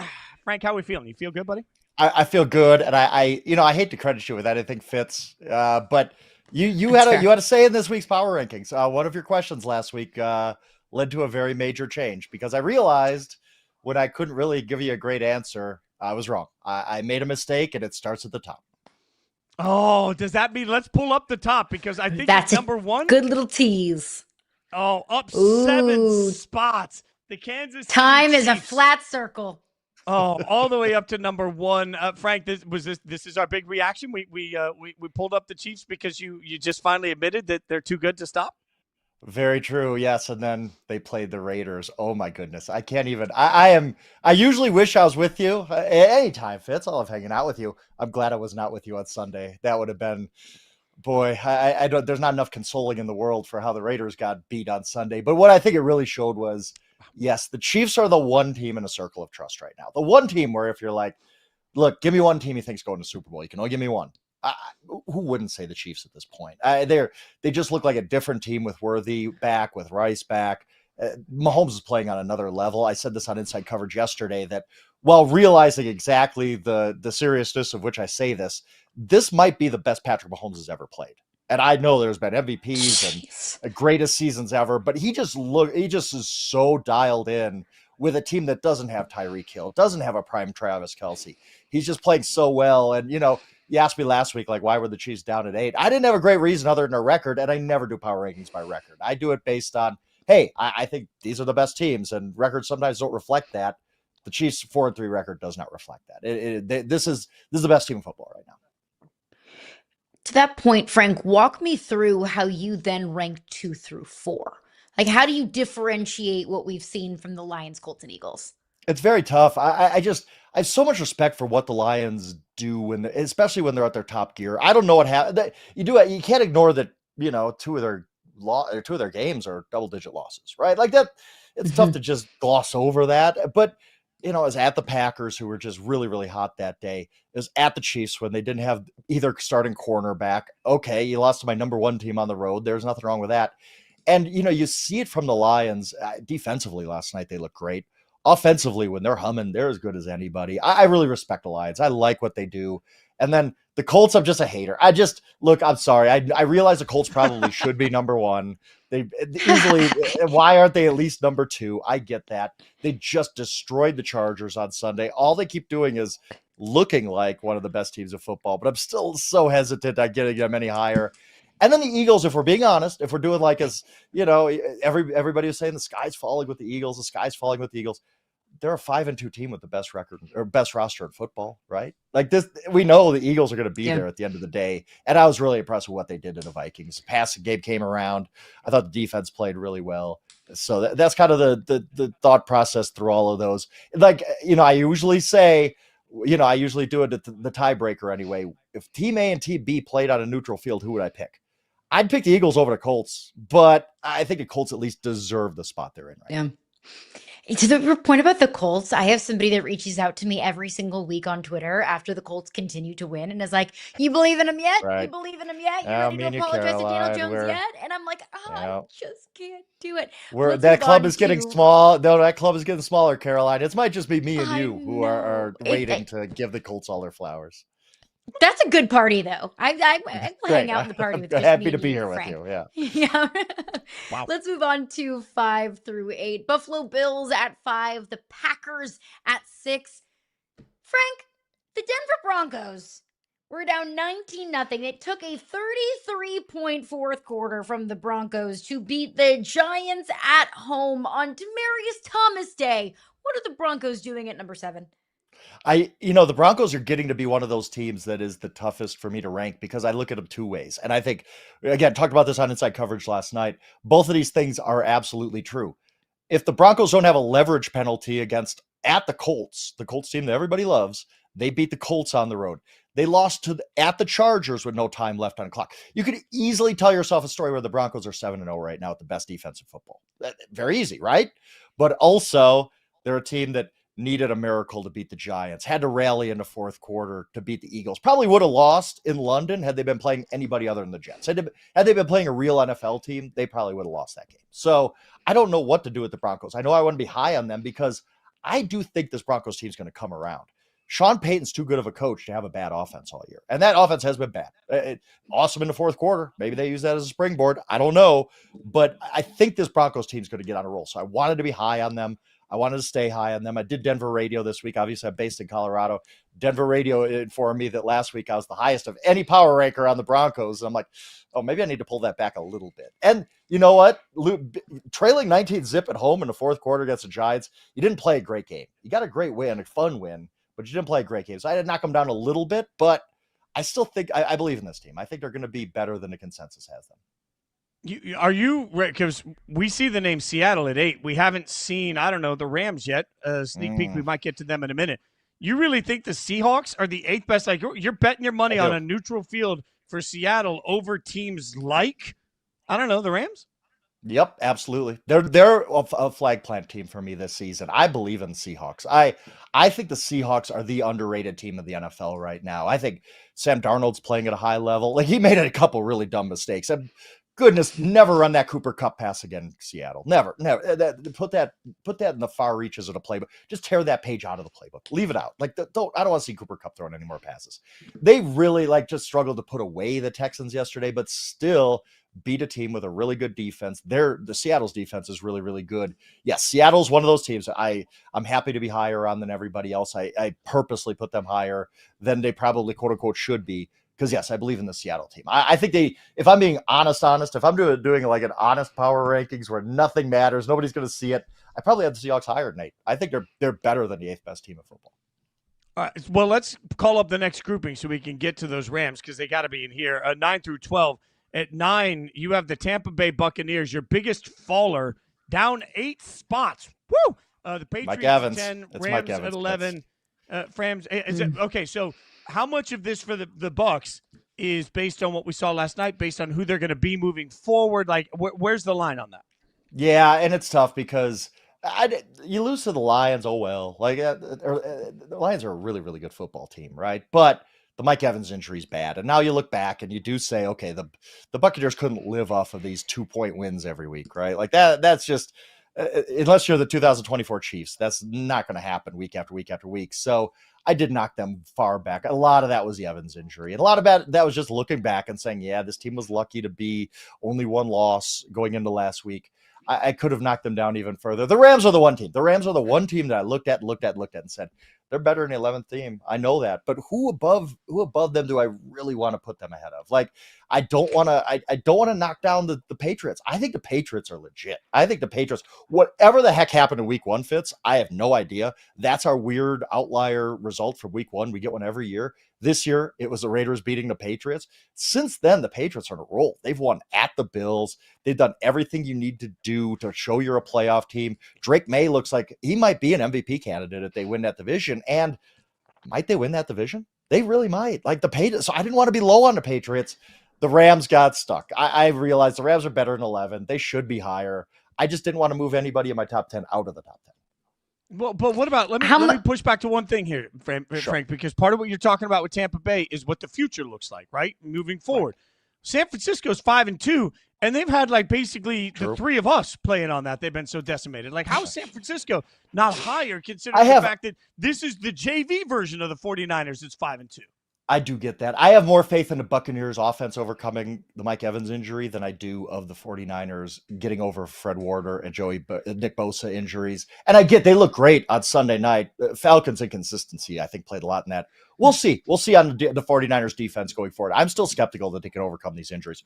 Robert Saleh's doing a heck of a job. Heck of a job as their defensive coordinator. Really respected what they flew around the ball on Sunday night. They did look good. I can't lie. But in the long term, I don't think the 49ers can maintain this with that defense. I don't think it's going to be a very good defense this year.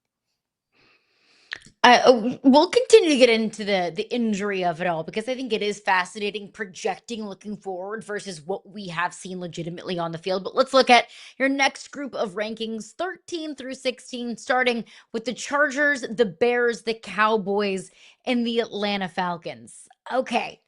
Dallas Cowboys up 8 spots. Now, I know they absolutely obliterated the Commanders, but that was a Jaden Daniels list for a majority of that matchup against the Commanders. How do we evaluate this Dallas team? Because the defense stinks, the offense is elite. Yeah, you get CD Lamb back, and you're like, oh, yeah, that's right. It's very possible you can make the argument that the Dallas Cowboys have the best offensive football and the worst defensive football. What do you do with that? Where do you start with that? So I thought putting them right kind of in the middle was correct. There's a lot of people out there like, oh, Dak's an MVP candidate. The Cowboys are contenders. I'm not willing to go there. I don't even know if they make the playoffs, to be honest. But this offense is so good right now. Dak is so locked in that I did want to move them up. I do think they look great against the Commanders. Commanders injured. I get that. But still look very, very good. This offense is humming. They're going to outscore some teams this year. They're going to be a fun team to watch. And are they a little high right here? We'll see. There's a fascinating game. They play at the Broncos on Sunday afternoon. That's fascinating. I want to see for many reasons. I want to see that game. Frank, I say this with so much love. You have lost your damn mind.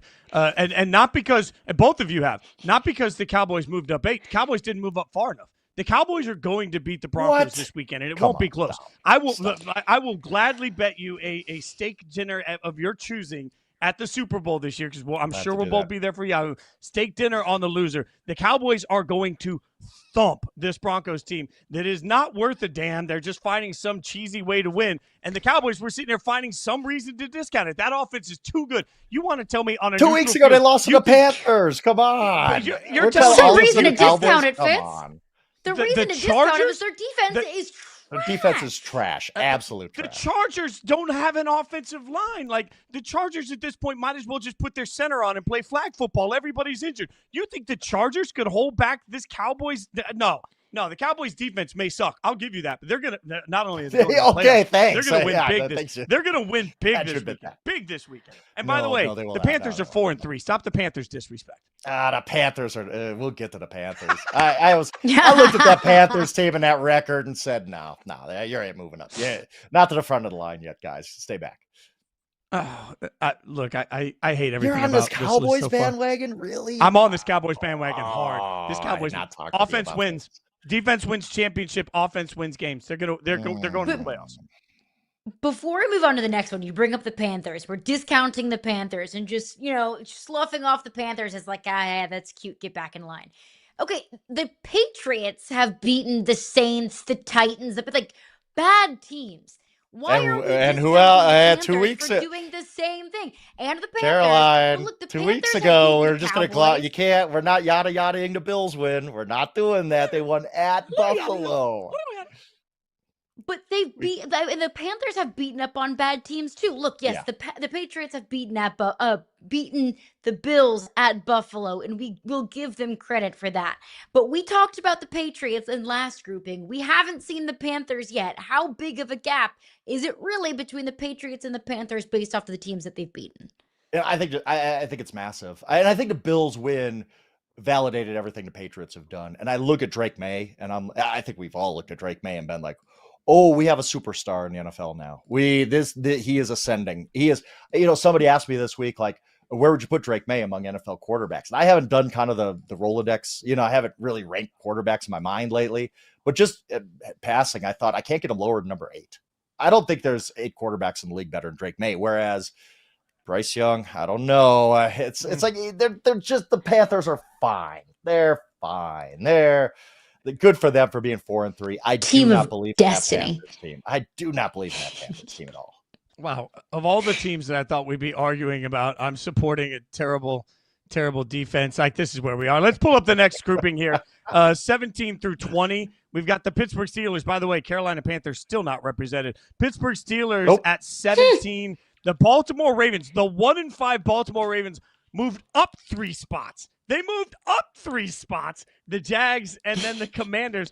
Frank, what in the hell are we doing at this? Like, Frank's just out here like Charlie Day on Always Sunny with the big map, and he's just finding a spot to stick Baltimore. What are we doing? I don't know if you heard this news, Fitz. It's a very low, radar guy, under the radar, low roster guy. But there's a guy like Lamar Jackson who's probably going to come back to the lineup this week. If I'm being look, I should have put the Ravens ahead of the Steelers because the Ravens are going to beat the Steelers for that division. Oh my The Ravens gosh. are going to the playoffs, and the Ravens are going to be the team in January nobody wants to play. Now, it's a tough way to live. You got to probably have to go on the road in the second and third rounds if you do win that division even. But why the Ravens are 6.5-point favorites this week against the Bears. The odds makers haven't given up on the Ravens, and neither have I. I think this Ravens team is about to get really, really hot. I think I truly, honestly think, results be damned, I think this is a top 10 team in the NFL still. I'm going to die on this hill. I'm stubborn. I don't care. I think the Ravens are let's have this conversation in a month. That's all I'm going to say. Because the Ravens are not going to be 18. I'll tell you that. They're going to be like 6. They're going to come alive, and they're going to play really good ball in the second half. Do the Ravens win this division? Easily, yes. I think, look. Easily. The Ravens are going to win on Sunday. The Steelers are going to lose to the Packers. I think all of us would predict that. They're only 2 games behind the Steelers. They play the Steelers twice. They're going to beat the Steelers. Did you watch that Steelers defense last week? Joe Flacco, who's like 80 million years old, was just sitting there carving up the Steelers. What are the Steelers going to do when they play good quarterbacks like Lamar Jackson? Like that defense is not good. It's in trouble. I think the Steelers. It's bad. The Ravens. Not only do Ravens win that division, I don't think they're really going to be even sweating it in week 18. Okay. I mean, that I hear you, but like, is there any concern for you that, all right, Lamar comes back and maybe, it's a hamstring, like maybe it's takes him a little bit to like Lamar, there's no wiggle room left. There's no room for error left. How many, right. Let's be honest, to win the division, what are they going to have to get to? 9 wins, 10 wins? What do you think? So if they have to get to 9 or 10 wins, they're going to have to go 8-4 the rest of the season to get get through this, to get to that spot. As long as Lamar stays healthy, of course. If Lamar Jackson goes down, the Steelers win in that division, of course, or maybe the Bengals. Who knows? But yes, if Lamar Jackson's healthy for the duration, I think the Ravens are gonna. They're gonna win that division. They're like right behind them in the odds. Like the Steelers are at BetMGM. Our friends at BetMGM. The Steelers are plus 125 to win a division. The Ravens are plus 135. The odds makers always let you know. They let you know. Yeah, if you want to get the Ravens right now plus money, do it because they're going to win that division. There's not skyscrapers in the desert for nothing. But you bring up the Bengals. Let's get into the next group of teams. 21 through 24. We've got the Vikings at 21, Texans. Then my Carolina Panthers, who I will bang on the table for. Cincinnati Bengals at 24. You just mentioned that Steelers-Bengals game that we had in Thursday Night Football when we had the Unk Bowl better than the Super Bowl. Does Joe Flacco do anything for you? No. Could we see the Bengals skyrocket up even more in next week's power rankings? No. Joe Flacco's Pro Football Reference page is a fun read because you look and you realize, wow, it has been almost a decade since Joe Flacco's been a good quarterback. He's capable of hot stretches, good games. He was awesome last Thursday night. Great story. No, I don't believe in Joe Flacco. Now, he makes them a little more watchable, a little more viable. They become a team you don't want to play. That's why Mike Tomlin was so mad at the Browns for trading him. I get all that, but no, I don't think this Browns team is making the playoffs. But I don't want to gloss over this. I want to hear your argument, Carolina, why you like the Panthers. What about this Panthers team that barely beat the Jets, who are like a honestly, Frank, it is at this point. It's literally because I just moved to Charlotte and I'm just trying to fit in. That's fair. I like their jerseys. I like the colors. Yeah, I represent them. I'm in a 5K in a stadium. I'm drinking the Panthers Kool-Aid. I'm just trying to settle into my new city. No, I don't live in Charlotte, so I can be the honest one. Their jerseys and their logos suck. Like of all the things, like Panthers and it's one of my least favorite in the NFL. It's one of the biggest lost opportunities. The cool things you could have done with Panthers, and that's what they picked. Let's get the next. Not as bad as the Jags uniforms. No, Jags are also terrible. Jags need to full rebrand when they move to London. Giants, Browns, Cardinals, Raiders. So apparently Frank doesn't believe in game control metrics like the College Football Playoff Committee does, because the Giants were in complete control of the entire game. They melt down. And then all of a sudden, you got a Giants team that should, if the Giants simply call one extra run instead of a pass, they beat the Broncos, who were your number 7 team. I'm back to that Denver thing. I'm just telling you, Frank, now you're underrating Jackson Dart. What the hell are you doing? Yeah, the Giants have come alive. I'll give you that, but not being able to close the door in that game, it matters. Like that happened too. Like you can't just say like, "Oh, look how good they were through 3 quarters." Oh, what out? Yeah, you just leave it to fourth. Yeah, like that's. I think we need. I think we need to address that too. That you did give up 33 points in the fourth quarter somehow. So the Giants are another look. There's Fitz. There's 3 teams in this set of 4 that are really feisty and good, and like I could like the Arizona Cardinals with Jacoby Brissett. I don't want to play them. I'd be happy if I'm playing the Cardinals this week and they're like, yeah, Kyler Murray's starting again. I'd be happy. I'm like, oh, good. Whew, I don't want to see Jacoby Brissett. And the Cardinals are better with Jacoby Brissett. Like that's the elephant in the room. Like everybody can see it. Like they should be starting Jacoby Brissett if they're being honest. And they won't. Gannon's just going to go back to Kyler and they're going to lose games. But on a week-to-week basis, Cardinals are good. The Browns are tough with that defense. The Giants have really come alive with Jackson Dart, and then there's the Raiders. Yeah, I don't want to talk about. Is there a more frustrating? What was that, Fitz? I don't want to talk about it. That's all. That's fine. That's fine. I don't want to talk about my football team either. I don't want to talk. It's okay. About Is there a more frustrating team in the NFL than the Arizona Cardinals? They only I know, 5 right? games. They have lost those 5 games by a total of 13 points. True, and that's very true. But I mean, you look back at their wins, and it was the Saints. Okay, the Saints stink. And at the Panthers, they beat the Panthers, who I guess are good. Carolina, I don't know. Like no, Mine. Your Carolina Panthers. Panthers. Lifelong Panthers fan as of 2 weeks ago. Thank you very much, Rico Dowdle. There you go. But yes, the Cardinals are one of those teams where you're like, they can't close the door on any of these games. They can't get Marvin Harrison really going. They can't, like their running back room is decimated. Their defense, nothing about the about the Cardinals has been as good as it should be this season. The Cardinals were set to make like a jump, like the Seahawks did almost. And it just hasn't been there. And at some point you do have to start worrying about Jonathan Gannon. If you take a step back this year, I don't know where the Cardinals' final record lies, but let's say it's 5-12. Like, and they're kind of on pace for that. You'd have to have a serious conversation about is Jonathan Gannon the right guy? Do we want to run this back with him next year?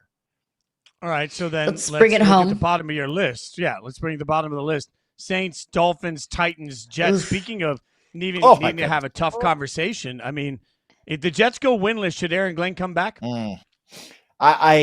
I don't think they'll go winless. I really don't. Like, it's hard to go 0-17 in the NFL, but if you do go winless, yeah, you kind of had to have that conversation. I like Aaron Glenn. I just wrote about this this morning for NFL Panic Meter. Like, I like Aaron Glenn. I thought he was a good hire. I really respected what he did with the Lions. I like him coming from the Dan Campbell. All this stuff I could say about Aaron Glenn. What we've seen over the last 7 weeks has been absolutely miserable. That team has all the telltale signs of a poorly coached team. This whole quarterback fiasco has been weird of like, how dare you ask me if I bench Justin Fields? And he benches Justin Fields. And then he's like, yeah, I'm going to have to ask other coaches what they think about benching Justin Fields. Like, what are we doing here, Aaron? And the problem I have with the Jets, the biggest problem I have with the Jets and Aaron Glenn right now is they're getting worse. We could go back and look at Dan Campbell's first year. Aaron Glenn was on that staff. Dan Campbell started 0-10-1. There are a lot of people like Dan Campbell might be fired after 1 year, right? Like, but the difference was the Lions were playing hard every week, playing well every week. They're competing.